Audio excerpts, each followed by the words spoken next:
So I have to be completely honest, if there was one iPad that I probably would not recommend any single person to go ahead and buy, it probably would be an iPad like the iPad 10th generation. I genuinely do think this is an iPad that nobody should purchase, and it is kind of interesting because it is one of the few iPads, well, Apple sells a lot of iPads, but it's one of the cheapest iPads Apple sells, and in some ways some people would look at this as probably being a good deal or a good value per dollar, considering it starts at $349, but when you start kind of looking behind the curtain and you start seeing what type of things other iPads may give you for, maybe a little bit of a cheaper price tag in the used market, it might make more sense to switch around and buy a different iPad than this one. Now, I want to start off by saying iPad, the 10th gen is not terrible, it's okay, but one of the biggest things and the biggest gripes I had with this particular iPad was the fact that this iPad is very limited because of that A chipset. This thing does have an Apple A series chipset, which isn't terrible. It's a good chipset to have inside of this thing and it's fairly powerful, but the problem that we have with that chipset is that just within iPadOS 18,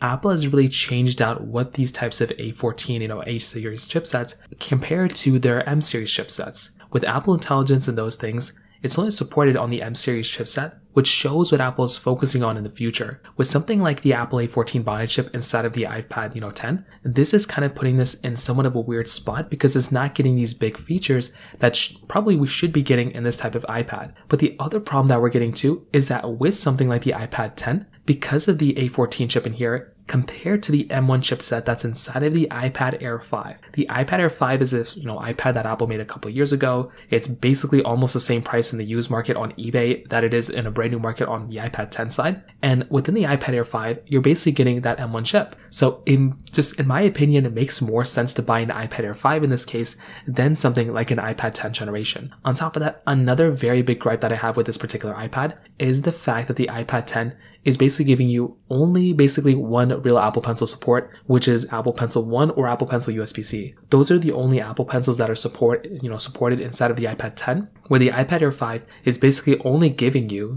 that one chipset or that one, the iPad Air 5 is giving you the, Apple Pencil 2 support, which is significantly better than the, USB-C or Apple Pencil 1 support. So if you're somebody who uses one of those types of iPads, the Apple Pencils, that's also going to be a significantly better experience than you would get on the iPad 10. And on top of that, because of the availability of the iPad 10, it's available in the brand new market, it's really good, but I still think the iPad Air 5 is probably a better deal. And I only would say that, no one should be buying the iPad 10 because more people should be going through and purchasing something like the iPad, Air 5. So that pretty much covers it up there for the most part. If you have any other thoughts or questions, let me know in the comment section below. Hit the like button, that will mean so much, but definitely hit that subscribe button. More importantly than everything else, I love every single one of you guys. Hopefully I'll catch you guys in the next video. Peace out till then.